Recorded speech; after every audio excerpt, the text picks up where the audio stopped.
The rifle cracked once, then again, echoing off the crumbling walls of the abandoned village. Dust drifted down from the shattered beams above, stinging her eyes as she steadied her breathing.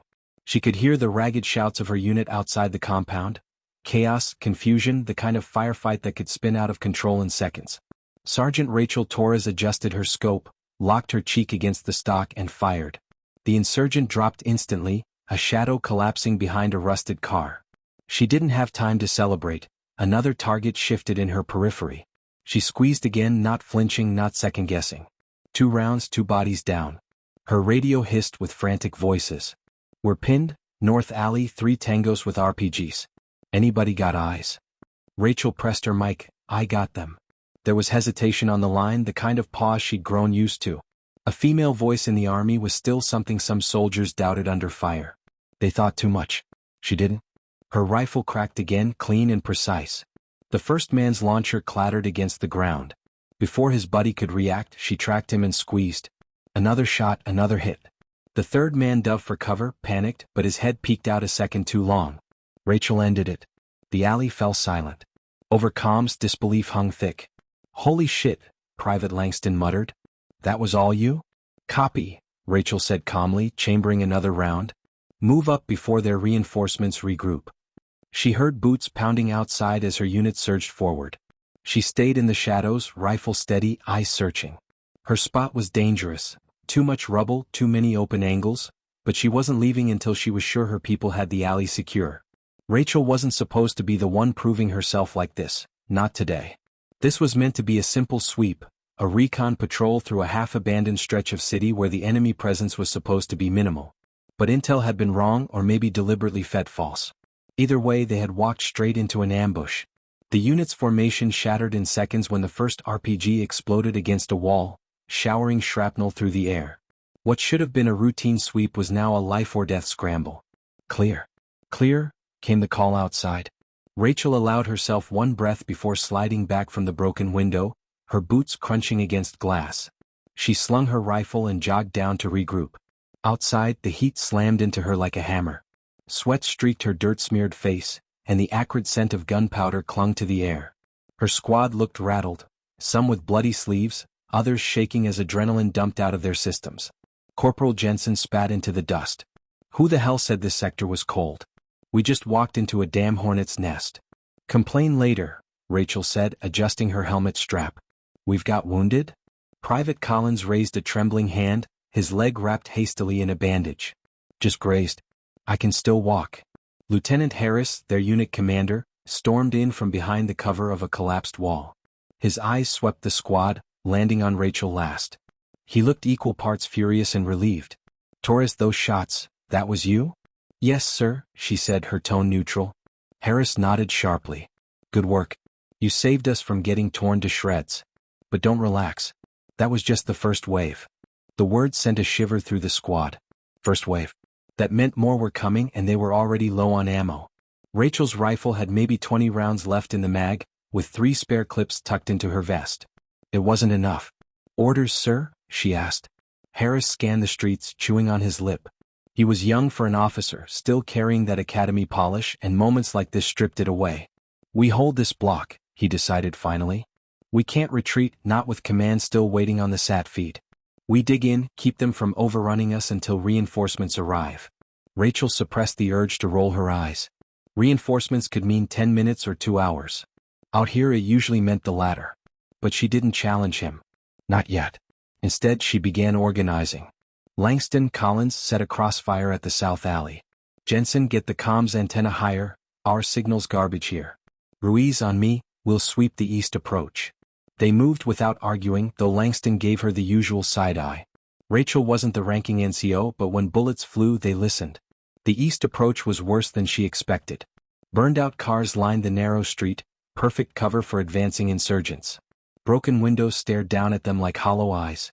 Rachel's instinct screamed ambush. She crouched low, scanning through her scope, her breath slowing. See anything? Ruiz asked quietly, his knuckles white on his rifle. Not yet. Then a flicker, movement, fast, at the second-story window of a half-collapsed building. Rachel fired instantly, the report echoing in the dead street. A body toppled out of the window, smacking the pavement below. Ruiz flinched. Damn Torres. How the hell do you always see them before they see us? Rachel didn't answer. She trained herself to notice details others missed. The way shadows shifted, the unnatural pause of a curtain, the glint of a rifle barrel. It wasn't talent, it was obsession. Her first deployment, she hadn't reacted fast enough. She still remembered the explosion, the screams, the way her best friend had bled out before the medevac could arrive. She swore it would never happen again. But obsession had a cost. Her unit respected her skill but whispered about her when they thought she wasn't listening. Cold. Robotic. Overly intense. The woman who cared more about her rifle than her squad mates. She heard it all, and sometimes when the silence stretched at night, she almost believed them. Almost. Contact east. Harris's voice shouted through comms. Gunfire erupted from the far end of the street, the crack of AKs rattling against their cover. Rachel and Ruiz dove behind the husk of a truck as bullets peppered the ground around them. She raised her rifle, scanning fast. 4 hostiles advancing low, disciplined. Not amateurs. 4 shooters, she reported. 50 meters, closing. She took the first shot, clipping one in the chest. He dropped, screaming. The others scattered, returning fire. Rachel shifted, found her second, and squeezed. Another body hit the dirt. The last 2 ducked behind cover, spraying blindly. Push forward, she ordered Ruiz. I'll cover. He hesitated. You're crazy. Go. With a curse, Ruiz darted forward, rifle blazing. Rachel covered him, picking her shots until both enemies fell silent. The street reeked of blood and smoke. Over comms, Harris's voice was strained. Good work, East Team. But we've got more closing from the north. Heavy fire. Rachel wiped sweat from her brow. Reinforcements weren't coming fast enough. If they kept bleeding like this, they'd be overrun. She keyed her mic. Sir, with respect, we can't hold this block forever. We need a fallback position with better cover. Negative, Harris snapped. We hold. Rachel's jaw clenched. She wanted to argue, but the chain of command was iron, especially in combat. Still, every instinct screamed that staying here was suicide. The fighting dragged on. The sun climbed higher, baking the ruins, turning the air into a furnace. Ammunition dwindled. Every burst of gunfire sounded more desperate, more ragged. Langston was hit in the arm. Ruiz took shrapnel to the leg. They patched themselves up and kept fighting, but morale frayed with every passing minute. Rachel never stopped moving, never stopped scanning, her rifle always speaking at the right second. She became the anchor of the squad, the one steady presence amid the chaos. And yet, no matter how many times she saved them, she still caught the doubt in their eyes. The unspoken question of how long before she slipped, before her luck ran out. Then came the moment that nearly broke them. An RPG slammed into the building Harris was using as cover. The explosion tore through the walls, collapsing half the structure. Dust and smoke filled the air. The squad shouted in panic, scrambling to find their lieutenant. When the dust cleared, Harris was pinned under debris, his leg mangled. Get him out. Rachel shouted, dropping her rifle to help.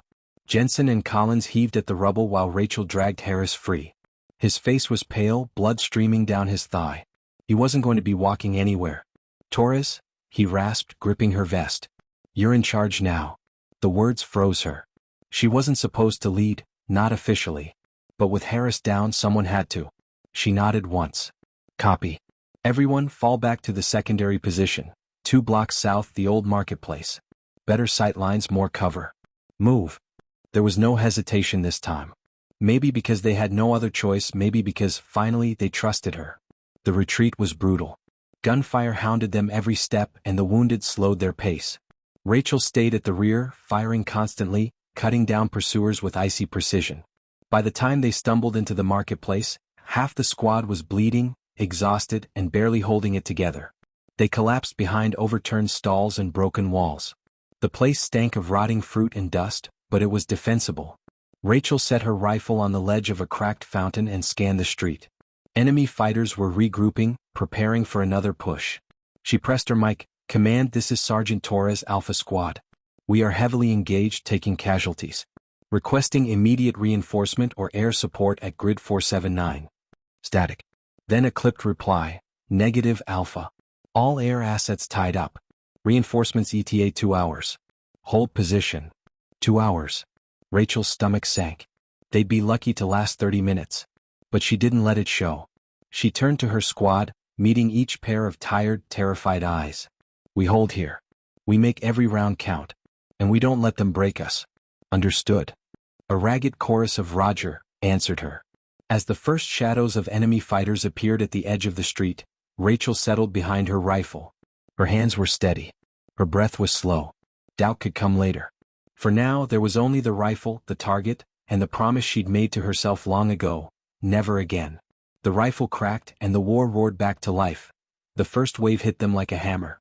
Muzzle flashes flared at the far end of the market street, and bullets whipped past their cover, smacking into walls and stalls with a terrifying rhythm.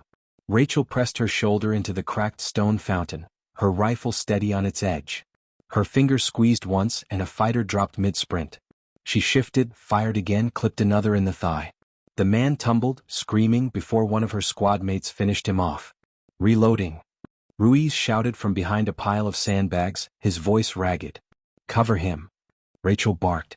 She fired 3 more times, forcing the enemy behind cover. Their return fire was undisciplined, frantic, but there were so many of them that volume alone was dangerous. The squad was unraveling under the pressure. Langston was shaking, his injured arm barely letting him hold his rifle. Collins's face was pale as chalk, his leg wrapped tight, blood still soaking through. Jensen cursed with every shot, his frustration a sharp counterpoint to the fear choking the others. Rachel saw it all, felt the panic radiating off them. She wanted to scream at them to hold it together, but she knew that wouldn't work. Soldiers didn't respond to anger when they were this close to breaking. They needed something else. We've beaten worse than this, she shouted over the gunfire. You think they're stronger than us? Hell no. They're scared, we've already cut them down and they know we'll do it again. Her words were louder than her certainty, but it worked. Jensen grinned fiercely even as he reloaded. Langston grit his teeth, forced his trembling arms steady. Ruiz popped back up, firing in bursts that echoed off the ruined stalls. The market became a furnace of noise and heat. Bullets punched through crates of long-rotten vegetables, spraying pulp into the air. Dust choked their lungs. Shrapnel from a grenade sent Collins sprawling, but Rachel dragged him back into cover, shouting for him to stay conscious. Medic? Where the hell's our medic? She snapped. That was Vickers, Ruiz muttered grimly. She didn't make it out of the block. Rachel's gut twisted, but she shoved it down. Fine. Then we do this ourselves. Keep pressure on that street, don't let them close the distance. She leaned over the fountain and squeezed off another string of shots. 2 down, a third wounded. She was counting her ammo without even looking. 12 rounds left in this mag, 3 spares. Every bullet mattered. 10 brutal minutes they held, until the gunfire suddenly thinned. Rachel's ears rang in the sudden lull, her heartbeat thudding loud in the absence of constant bullets. She scanned her scope, watching the street. Fighters were dragging their wounded back, retreating into side alleys. Cease fire, she ordered. Her squad sagged behind cover, gasping for breath, slick with sweat. Jensen spat into the dirt. Why the hell would they pull back now? They're regrouping, Rachel said quietly. Testing us. Next time they'll come harder. Silence fell, broken only by Collins's ragged breathing as he tried to tie another bandage around his leg. Rachel crouched beside him, tightening the knot with hands steadier than she felt. You're gonna be fine, she told him. His eyes darted up to hers, wide and desperate. You don't know that. She didn't. But she couldn't let him see that. She forced a small smile. You're tougher than you look. Just hang in. Reinforcements are on the way. 2 hours, Ruiz muttered bitterly. We won't last 2 hours. Rachel didn't snap at him. He wasn't wrong. The radio crackled suddenly, making them all jump. Alpha Squad, this is command. Be advised, enemy forces massing 3 blocks east of your position. Estimated 30+ fighters. Sit rep, over. Rachel snatched the radio. This is Sergeant Torres. We're down to half strength, multiple wounded, limited ammo. We cannot withstand another assault of that size. We need immediate evac or fire support. Static hissed, then the cold reply came, negative Alpha. No assets available. Hold position at all cost. Reinforcements inbound but delayed. You must deny the enemy this sector. The words cut like a blade. Hold at all costs. That meant command already considered them expendable. She lowered the radio slowly, her jaw tight. She wanted to throw it against the wall, scream into the void. But her squad was watching, their eyes on her, waiting for her reaction. She broke, they would too. So she forced her voice steady. You heard command. Reinforcements are coming. We just have to hold. Langston laughed bitterly. At all costs, right? Translation, were the costs. Shut it, Jensen snapped, shoving another mag into his rifle. You want to sit here whining or you want to make them bleed? Rachel let the argument hang for only a moment before cutting in. Enough. They're coming again and this time we make them pay double. Set crossfire at the south entrance, use the stalls for cover. Ruiz, get to that balcony and give us overwatch. Move. They obeyed, their exhaustion pushed aside by the harsh rhythm of orders. Rachel checked her own rifle again, feeling its weight like an extension of her arm. She had lost count of how many times she'd done this, reloading, checking, steadying, but every time it felt like life itself depended on it. Because it did. The next wave came harder. RPGs streaked in, blowing apart half the stalls they were hiding behind. Fighters swarmed from 3 directions, shouting war cries, spraying gunfire wildly. Rachel's world narrowed to the scope. She picked her shots, fast, precise, each trigger pull ending another threat. But they kept coming. Muzzle flashes lit up the shadows, grenades rattled against the cobblestones, smoke burned their throats. Jensen left flank, she shouted. I see them. He swung his rifle, dropping 2 before taking a round to the shoulder. He fell with a curse, his weapon clattering away. Rachel slid out of cover, sprinting across open ground. Bullets kicked up dust at her heels but she didn't slow. She grabbed Jensen under the arm, dragging him back behind the fountain as he groaned in pain. Don't you quit on me, she snapped, shoving a tourniquet tight above his wound. His face twisted in agony, but his eyes stayed locked on hers. You're crazy, he muttered. But, thanks. She shoved his rifle back into his hands. Still got one arm. Make it count. The fight raged on. Ruiz's shots cracked from the balcony, covering their right flank. Langston fired until his weapon clicked dry, then scrambled for another mag. Collins crawled to the edge of the line, firing from the ground despite his mangled leg. Rachel felt herself becoming something else entirely, calm, sharp, every movement precise. Fear had no room here. Only survival. Only the rifle. The enemy pushed close enough that she could see their faces, twisted with rage and desperation. She fired point blank into one, spun to shoot another climbing over the stalls. Blood sprayed across her gloves but she didn't stop. Then a grenade landed near the fountain. Grenade! Someone screamed. Rachel dove, grabbing the metal sphere and hurling it back over the wall in one motion. It exploded midair, showering debris. She rolled back into cover, her ears ringing, her hands trembling for the first time all day. But she was alive. They all were. The push finally broke. The surviving fighters fell back again, dragging their wounded into the alleys. Silence crept back into the market, broken only by groans of pain and the ragged sound of breathing. Rachel leaned against the fountain, chest heaving. Her ammo count was down to less than 2 full mags. Jensen was half conscious, Collins barely able to move, Ruiz bleeding from a gash in his side. They couldn't last another wave. She knew it.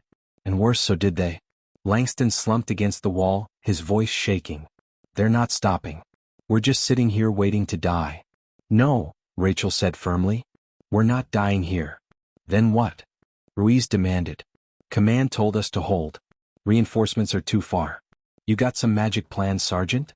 Rachel's eyes flicked to the map in her head, piecing together the streets they'd crossed. She remembered the fuel depot 3 blocks north, half collapsed but still stocked when they last swept the sector. If they could rig it. We don't outlast them, she said slowly. We outsmart them. Draw them in, then torch the whole street. Cut their numbers in half before reinforcements even get here. Silence. Her squad stared at her like she was insane. You're talking about blowing the depot? Jensen croaked. Exactly. Jesus Torres, that'll take us with it. Not if we control it. Set charges, time it right, and fall back before it goes up. It's the only way. They argued, voices tense, but deep down they all knew she was right. Staying here meant death. At least this gave them a chance.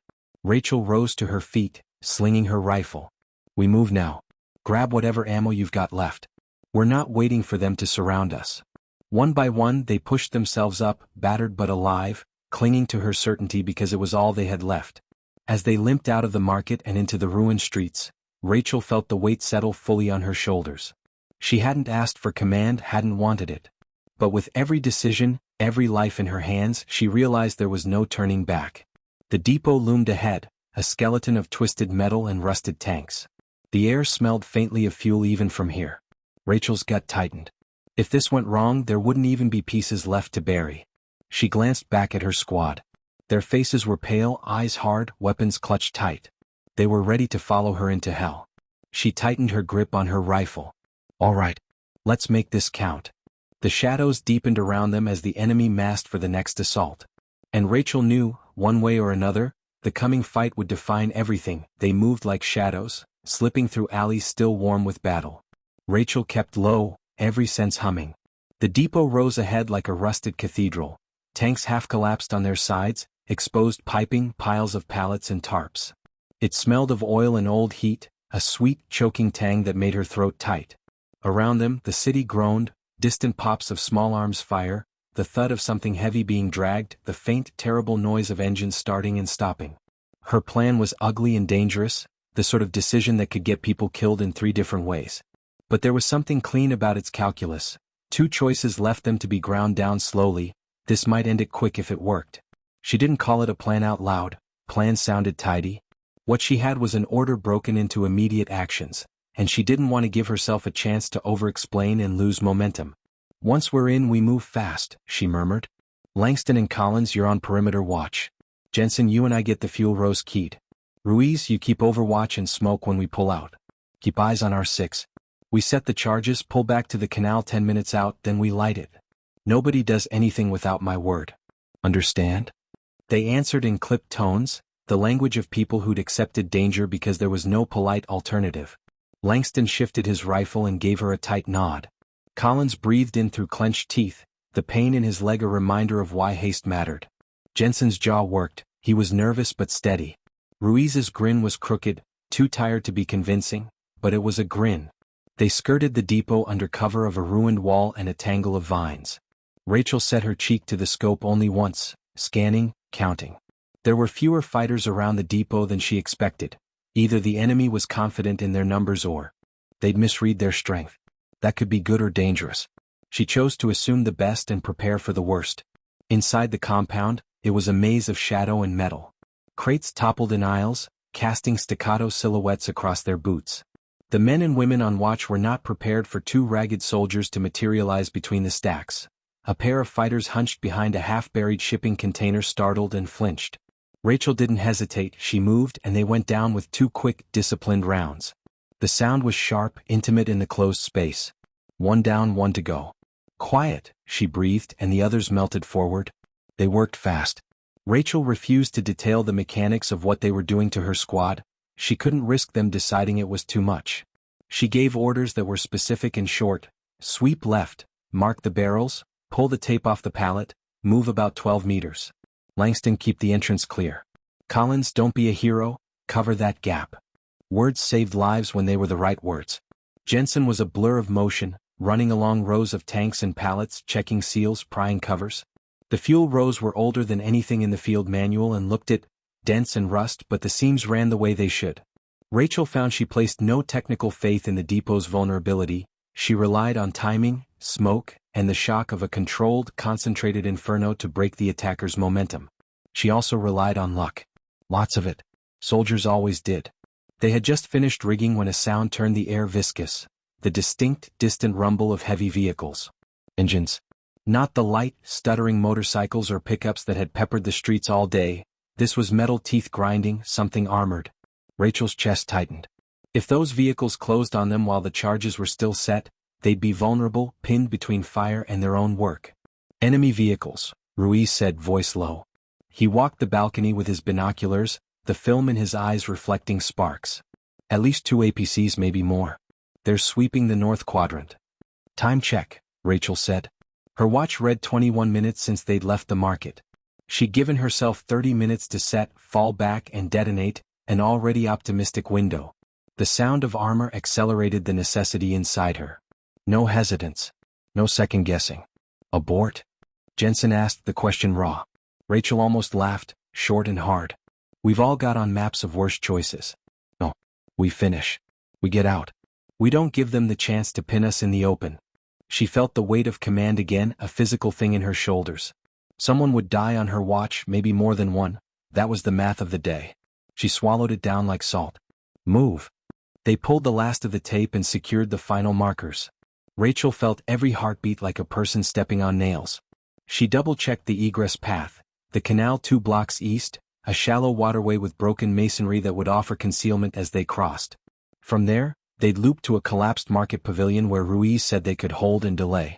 As they exfiltrated, hauling injured Jensen between 2 shoulders, the APCs rolled into view like predatory beetles. 2 of them opened their hatches and sent out a cordon, rough, angular figures that fanned out, moving with military discipline. The depot's periphery filled with men in tactical vests, heavier rifles than anything Rachel recognized from earlier, and someone yelling orders in a clipped accent. They had coordination and something else, an unshakable edge that old wars put on people too young for them. Rachel cursed under her breath and pushed on. There was one chance now: get to the canal, detonate, and either the blast would cripple the APCs or the enemy would be too scattered to take advantage. If they were intercepted en route, the whole gambit collapsed. They hit the first gutter 200 meters out. Langston and Collins slowed to cover the rear, their breaths loud in the narrow passage. Rachel could see the APCs pivot, their teams scouring for movement. A flashbang detonated somewhere to the north, a stinging blast that stripped hearing from them for a beat. Rachel's ears rang, she tasted copper. The ground vibrated. Ambush, Collins hissed. He had to pause for a second to exhale. Blood had soaked through the leg wrap. The cloth was a dark, stubborn bloom. He crouched low, grimacing. "You two hold them," Rachel ordered. "We'll swing wide and hit the South Canal. Don't expose yourselves." She turned to Ruiz, who already had his rifle up. "Give us smoke at the second bridge when we cross. We need cover." Ruiz nodded, jaw clenched. "On your go." His hand went to the side of his pack. He pulled free a battered smoke canister, fingers moving with practiced speed. He didn't think about the choice. He had been a mortar crewman once and had watched friends vanish in a fireball. He knew the calculus. He also knew enough to trust Rachel's gut. They ran. The city tilted around them, walls collapsing in slow motion, a churning plume of dust where a nearby alley had been turned into a tomb, the skeletal forms of vendors' stalls, the ragged bodies of those who'd been unable to move. Bullets chewed into plaster, sending showers of grit to the ground. The APCs were closer now, the men around them sweeping in patterns. It was a hunting net. Langston and Collins laid down covering fire from the first overturned bus, their shots ragged but effective. That bought a heartbeat. Rachel and Jensen ducked into the canal embankment, the cold streaking up through her boots. The water smelled like rotten oil. She had no time to care. She could see Ruiz take position on a collapsed balcony, the smoke canister in his hand like a lit match waiting for the right storm. "Go," she yelled. Ruiz heaved the canister, then hammered the igniter with a practiced push. A gout of thick, gray smoke ripped up, blanketing the bridge. The APC crews blinked and then shifted, unsure. For a second, the world narrowed to the tangible, the grate underfoot, the spray of the canal, the taste of grit. Then chaos reasserted itself. Someone shouted close by, an enemy taking advantage of the confusion to move in. A rifle cracked and Jensen cried out, pitching forward. Rachel's heart lurched like a dropped stone. She didn't look for the shooter, she moved. She dragged Jensen behind a broken concrete pillar, checking the wound. It was bad, through and through in the shoulder, clean and cruel. Blood knifed through his sleeve. Jensen grinned weakly, either to reassure or because he couldn't tolerate pity. "Just a flesh wound, right?" he rasped, half joking. Rachel forced a smile she didn't feel. "I'll patch you, you idiot. You better not die on me." There was no time for heroic speeches. The enemy pressed, gritty and organized. They'd learned something while the squad had been at the depot. They were adapting. A squad of fighters fanned to cut them off. Rachel realized with a cold clarity that the APCs hadn't been an arrival. They'd been bait or reinforcement coordinated with the ambush. Someone had thought through the map of their move and set them into a net. She made a choice then that would unspool consequences for days.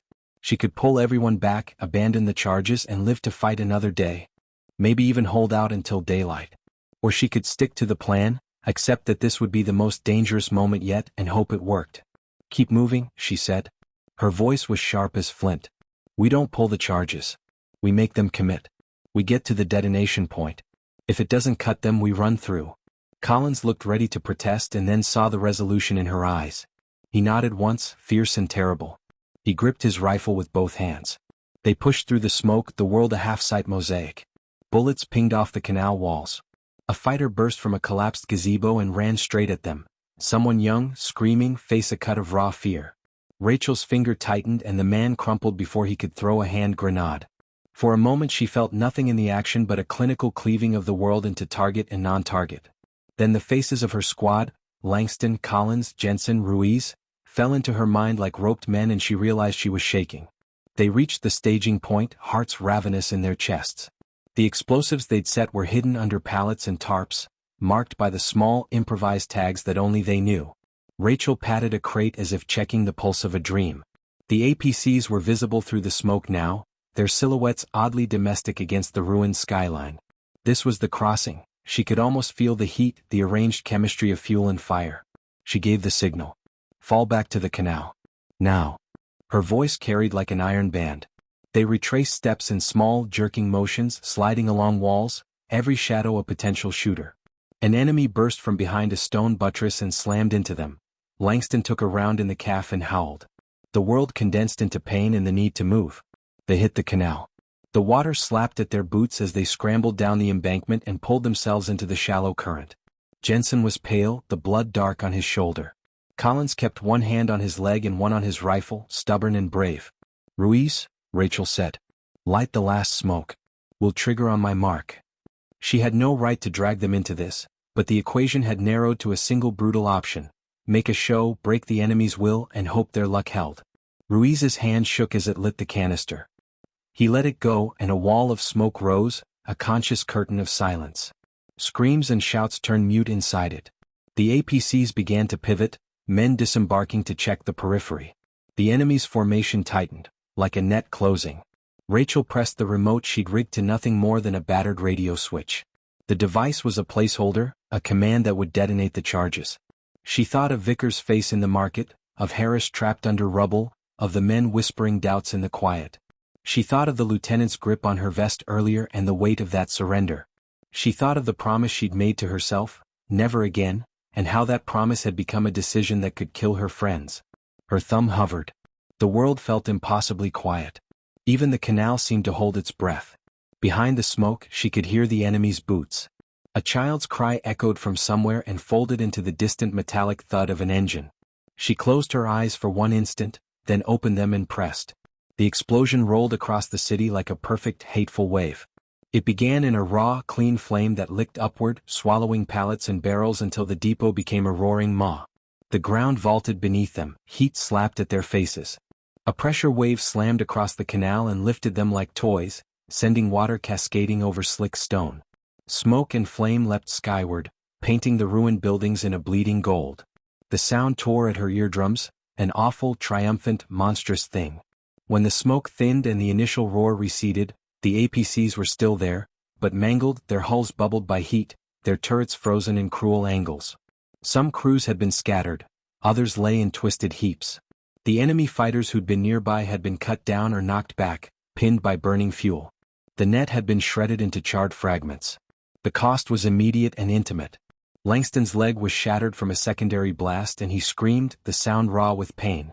Jensen coughed blood into his palm, eyes wide with the brightness of too near death. Collins sat stunned, thigh smoking where a fragment had caught him. Ruiz slumped against the canal wall, hand pressed to a face that was a mess of soot. The market 2 blocks over had flames leaping through it like a second sun. Nearby houses were alight. Rachel felt an odd, splitting sensation, a wild triumph and an animal grief, braided so tightly she couldn't tell them apart. The explosion had worked, it had broken the enemy's immediate push, but the neighborhood they'd fought to save was burning in a way that would leave a scar for years. People screamed in the distance. Somewhere, someone sobbed in a language Rachel didn't know. Status, she rasped, voice raw. Her squad answered her in broken syllables. Wounded, alive, exhausted. The radio hissed and, for once, command was silent. They had bought time. They had blood on their hands and the taste of victory and the stench of wreckage on their breath. They'd made a choice that would ripple into consequences, political, tactical, personal, for days or months to come. Rachel sat back on her heels and let the water lap at her boots as the sun sank behind an orange sky, the city's smoldering veins lit in a twilight that felt like a verdict. Some will call them heroes. Some will call them reckless. Somewhere down the line there would be hearings, commendations, finger-pointing, plates of medals kissed and spit on. But for the moment, lying in the shallow canal with her men bleeding and breathing, Rachel felt none of that. She felt only the immediate terrible burden of command. the knowledge that she had led them into a decision that both saved and destroyed, that had put lives and a city on the blade. She lifted her head, and the world tilted a degree toward the unknown. Far off, through the smoke, a different engine thudded, air support or perhaps another unit. Or maybe reinforcements finally sweeping in. She didn't know which. She only knew the fight would continue, and that the choices they'd made tonight would have people arguing about them long after the flames had gone cold. She closed her eyes and let the noise wash over her, a lullaby made of distant shouts and the soft gurgle of the canal. Around her, the squad breathed in time, a ragged pulse. The night would bring questions. Morning would bring scrutiny. But for now, there was only the aftermath, ash on their faces, the hollow, irregular sighs of the living, and a dangerous, unquiet quiet that promised the war was not finished. They had proven themselves against the unit. They had paid a price. And somewhere, in the shadows beyond the flames, someone was already plotting the next move. The desert had gone quiet after the firefight, but quiet in war was never truly calm. It was the kind of silence that hummed in the ears, like the world itself was holding its breath. Morgan lay against the burnt-out shell of a Humvee, her rifle across her lap, scanning the horizon. The air still smelled of cordite, charred rubber, and blood. The sun was dipping low, burning red through the haze, and the long shadows stretching across the sand made every rock, every mound of dirt, look like an enemy crouched low and waiting. Sergeant Diaz moved past her, his boots crunching softly on the gravel. Morgan, eyes up. I don't like this. We stirred up a hornet's nest today. She didn't need the reminder. The ambush earlier had cost them 3 men, 1 Humvee, and half their patience. The insurgents had melted back into the ruins of the village like smoke, and the squad had been left bleeding and exhausted, trying to figure out what came next. Corporal Ray knelt nearby, cleaning a cut on his cheek with a piece of gauze. You think they'll hit us again before nightfall? They'd be stupid not to, Morgan said flatly, checking the bolt on her rifle. Diaz gave her a sidelong glance. Stupid or desperate? Don't confuse the two. Morgan smirked faintly, though it never touched her eyes. She was running hot inside, keyed up from the fight. Every sense was sharpened to a razor's edge, her nerves stretched tight. She'd already been doubted enough by this unit. Hell, even after proving herself 3 firefights ago, she could still feel some of them watching, waiting for her to slip up. But not tonight. Tonight she would not give them a single reason. When the order came to move, they did it fast and silent, like shadows. The squad skirted the edge of the village, heading for higher ground where they could dig in and wait for evac at dawn. The sun was nothing but a bleeding smear now, and the desert chill was creeping in. Every crunch of gravel underfoot sounded like thunder. Halfway up the ridge they found it. A goat path that had been recently disturbed, fresh boot prints pressed into the dust. Diaz crouched, touching the ground, his jaw tightening. They're ahead of us, he muttered. Morgan raised her rifle, scanning the ridgeline above. Nothing moved, but her gut twisted. She remembered her father's words from the range back home. If you feel it before you see it, trust that feeling. Ambush, she whispered. The words had barely left her lips before the world erupted. The ridge exploded with gunfire, tracers ripping through the dusk. The squad dove for cover, sand and rocks exploding around them. A rocket-propelled grenade screamed overhead, detonating behind them in a blast that shook the ground. Morgan rolled hard behind a boulder, her rifle snug in her shoulder. She sighted in on a muzzle flash and squeezed. One target dropped, then another and another. Bullets whined off stone inches from her head. Ray screamed somewhere to her right. Diaz barked orders, his voice cutting through the chaos. Flank right. Suppress and push. Morgan's heart pounded in her throat. She saw the enemy, at least a dozen fighters silhouetted against the skyline, spraying down at them. Too many, too close, and with the high ground. She made a split-second decision. Cover me, she yelled, already moving. She darted from her cover, sprinting low and fast up the slope, weaving through the bursts of fire. Every muscle screamed at her, every breath burned. She slid behind a jagged rock halfway up, braced her rifle, and unleashed a volley that cut 2 men down. Diaz cursed into his radio. Morgan, fall back, that's an order. But she didn't. She couldn't. Falling back meant the squad would be pinned on the open ground. Someone had to break the line. She yanked a grenade from her vest, pulled the pin with her teeth and lobbed it high. The explosion ripped through the ridge, sending dirt and bodies into the air. In the moment of shock, she surged upward, firing fast and accurate. 3 more down. The enemy fire faltered. Her squad seized the moment, storming the slope. They came up like a tidal wave, Diaz roaring, Ray limping but shooting, two others moving in coordinated bursts. Together they overwhelmed the ridge, clearing it inch by inch until the last fighter dropped, his rifle clattering into the dust. Then silence again.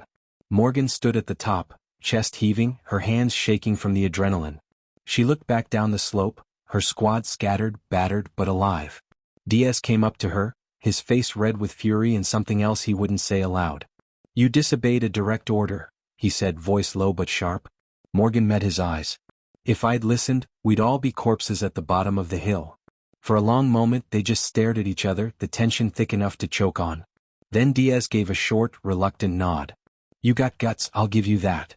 Ray limped up, smirking despite the blood on his cheek. "Guts? Hell, she's got more than that. She's insane."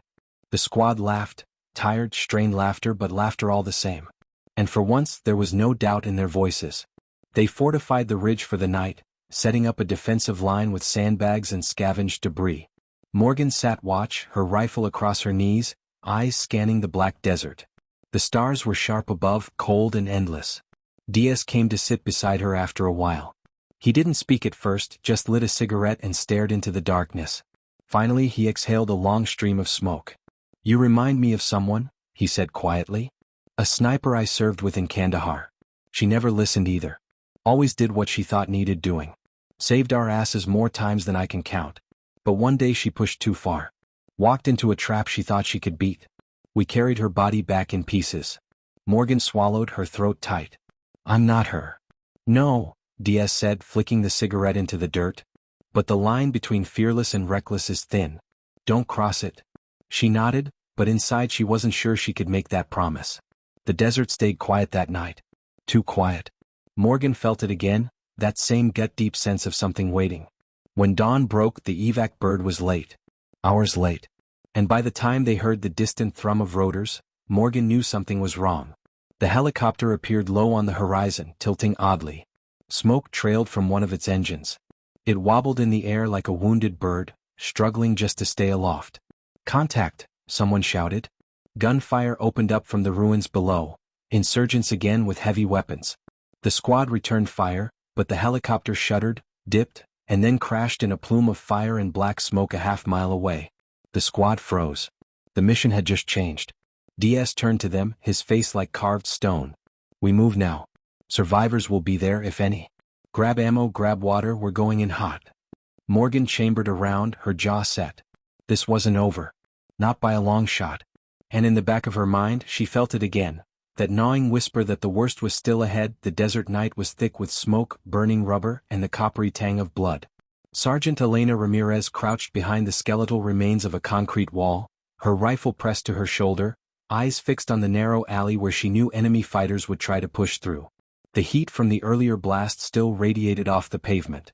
Her ears rang, a dull static from the explosion that had nearly taken her and her squad apart. "Status!" she shouted, though her own voice sounded distant. Private O'Neill's voice crackled over the comms. "Still breathing, Sarge. Got a graze on the arm. Carter's down but not out, shrapnel in the leg. He's bleeding bad." Ramirez's jaw clenched. One more man wounded. One more soldier she had to keep alive. She scanned the street, saw faint shadows moving just beyond the orange glow of the fire, and squeezed the trigger. The sharp bark of her rifle echoed, and one of the shadows crumpled. The rest of the squad hunkered down in what little cover the shattered buildings offered. Their mission had been simple on paper: clear the village of insurgent presence, gather intel, and secure the main road for convoy passage. But nothing in war was simple. The intel had been off. Instead of a handful of armed fighters, they'd walked into a fortified hornet's nest, every rooftop a sniper perch, every alley wired with traps. Ramirez's decision to hold instead of retreat was already haunting her. Retreat would have meant dragging Carter through 3 blocks of kill zone, slow and exposed. Holding meant they were pinned, waiting for either support or death. And support was still miles away. She pressed her back against the wall, lungs burning with dust. Her squad was looking to her, waiting for orders, and hesitation wasn't an option.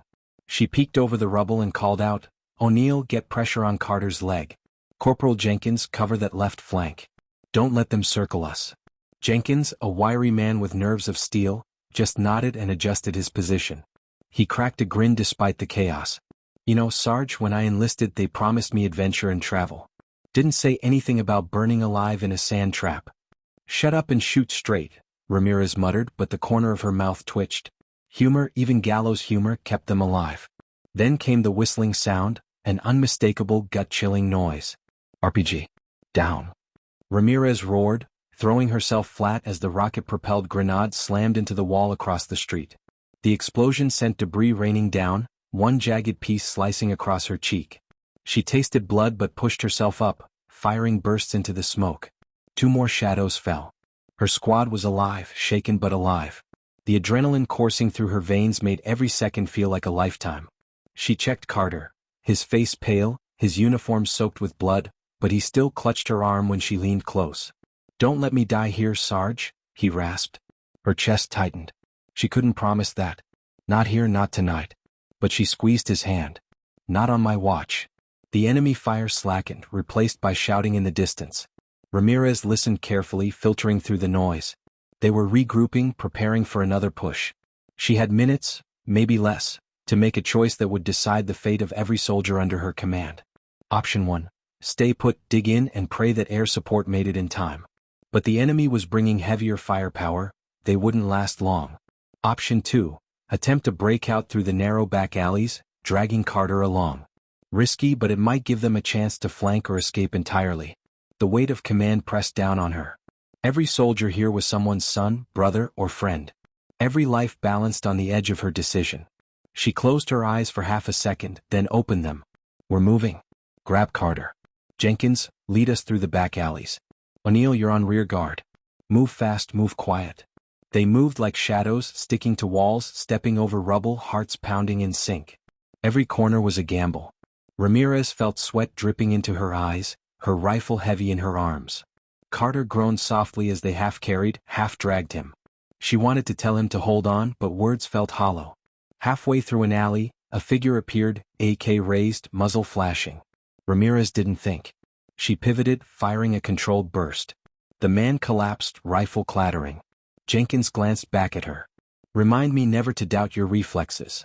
"Focus," Ramirez said, but her own heart hammered so hard she thought it might break her ribs. The squad reached an abandoned courtyard, moonlight casting eerie shadows across the broken stone. They paused to catch their breath. Ramirez checked her compass, orienting them toward the extraction point. Then the sound came, bootsteps, many of them closing in from both sides. The enemy was hurting them, cutting off escape. "Ambush!" O'Neill shouted. Gunfire erupted, the courtyard turning into a killing field. Ramirez dropped to one knee, firing in measured bursts, each shot deliberate. The enemy poured in, shouting war cries, firing wildly. Her squad returned fire, but they were outnumbered 3-1. Jenkins went down with a cry, a bullet tearing through his shoulder. O'Neill dragged him behind cover, firing one-handed as blood soaked his sleeve.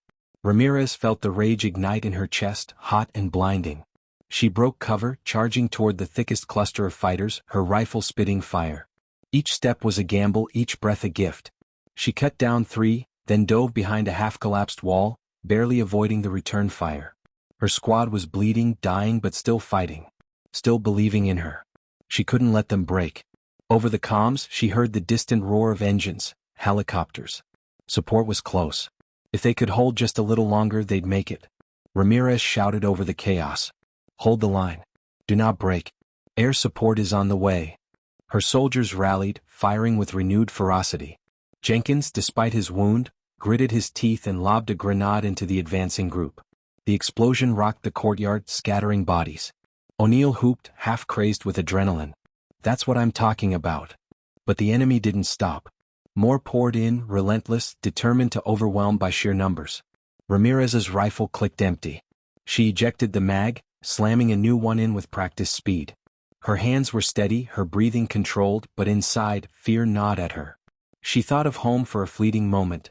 Her mother's voice, her father's stern encouragement, the weight of every time someone doubted her ability to lead. This was her test. This was where she proved them all wrong. The first helicopter swept overhead, its spotlight cutting through the smoke. The thunder of its machine gun tore into the enemy ranks, scattering them like insects. Cheers erupted from her squad, raw relief mixing with exhaustion. But the fight wasn't over. The insurgents, desperate and furious, launched one final push, charging through the hail of gunfire. Ramirez stood tall, rifle raised, her squad at her side. "For Jenkins, for Carter, for all of us," she roared and unleashed hell. The courtyard became a storm of fire and fury. The squad fought like demons, every shot a defiance of death itself. Ramirez felt the recoil slam into her shoulder again and again, felt the heat of spent casings against her skin. And then silence. The last enemy fell, the rest retreating into the shadows. The helicopters circled overhead, their guns still sweeping for survivors. The battlefield was theirs, but at a cost. Ramirez dropped to her knees, chest heaving, rifle slipping from her hands. Carter was barely conscious, Jenkins was pale from blood loss, O'Neill's arm was mangled. But they were alive. Against all odds they had survived. She looked up at the sky, stars blurred by smoke, and whispered a silent vow. She would get her squad home. No matter what it took. But deep in the pit of her stomach, a question gnawed at her. How many more nights like this could they survive? How many more?